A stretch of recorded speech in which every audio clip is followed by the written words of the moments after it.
मध्य प्रदेश में तीसरे चरण का मतदान कल 9 लोकसभा सीटों पर होगा मतदान। मुरैना, विदिशा, राजगढ़, बैतूल, गुना, ग्वालियर, भिंड, सागर, विदिशा लोकसभा के लिए होगा मतदान। गर्मी के चलते मतदान केंद्र पर बढ़िया व्यवस्था की गई है। मिनी आईसीयू की तरह व्यवस्था की गई है। सबसे ज्यादा प्रत्याशी भोपाल में है, सबसे कम प्रत्याशी भिंड में है। 1,77,52,583 कुल मतदाता हैं। 92,68,687 पुरुष मतदाता हैं। 84,83,105 महिला मतदाता। 491 थर्ड जेंडर मतदाता। 88,106 85 साल के ऊपर के मतदाता। 18,400 साल से ऊपर के मतदाता। 52,51,079 18 से 21 साल के मतदाता। 20,04,056 कुल मतदाता केंद्र।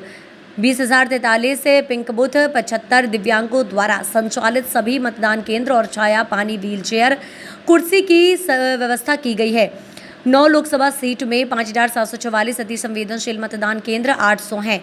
पूरे प्रदेश में नाकों पर लगातार चेकिंग की जा रही है। 1433 एफआईआर दर्ज हुई हैं।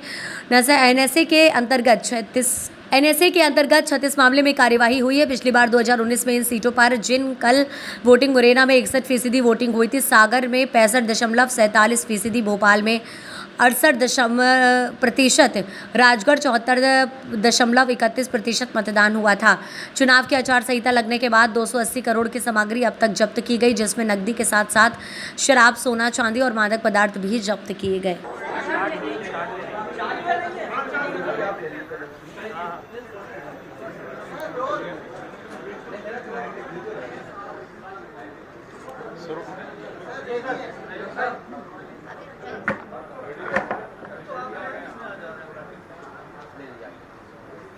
तीसरे चरण का चुनाव 7 मई को, मतलब कल है अपने यहाँ। फर्स्ट 2 फेजेस हो गए हैं, जैसा आप जानते हैं, 19 तारीख को और 26 तारीख को पिछले महीने।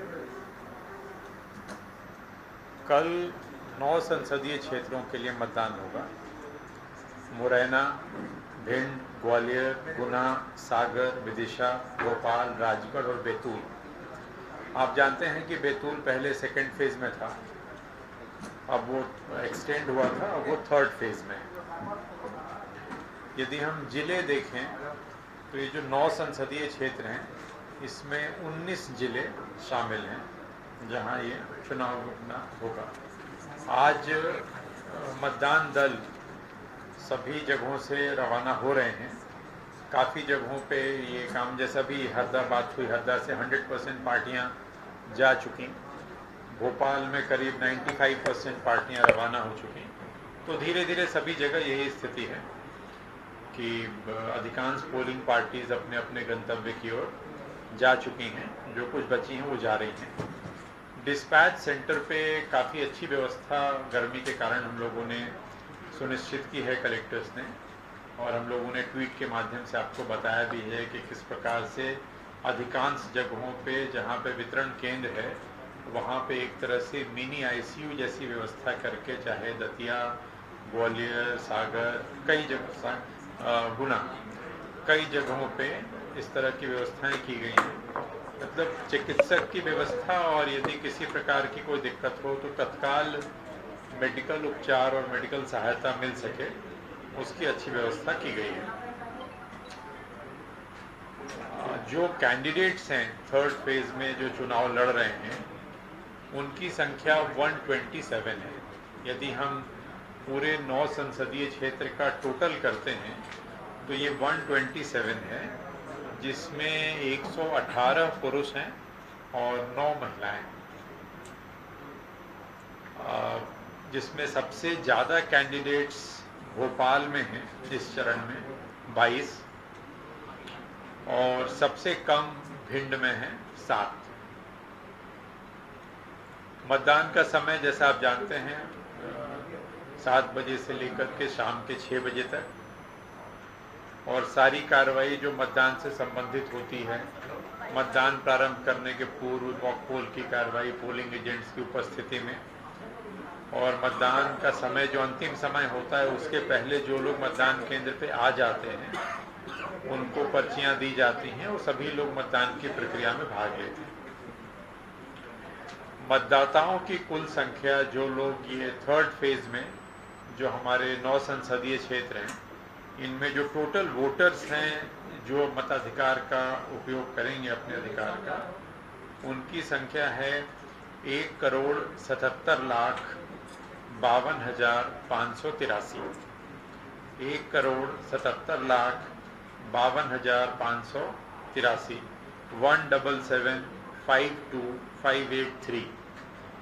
इसमें पुरुष मतदाता हैं 92,68,987 92,68,987 और महिला मतदाता हैं 84,83,105 84,83,105। Third gender 491।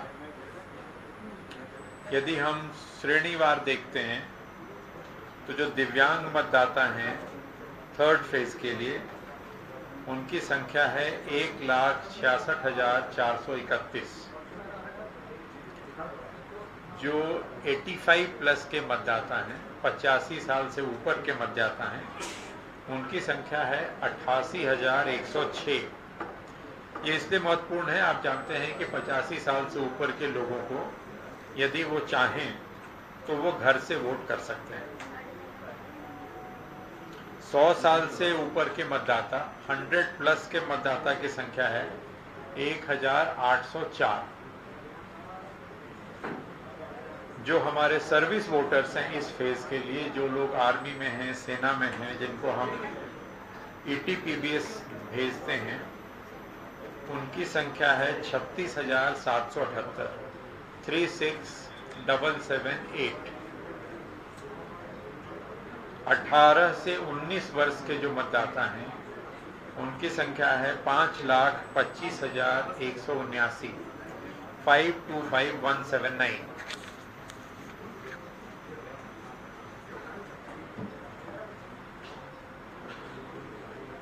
जो टोटल मतदान केंद्र हैं थर्ड फेज के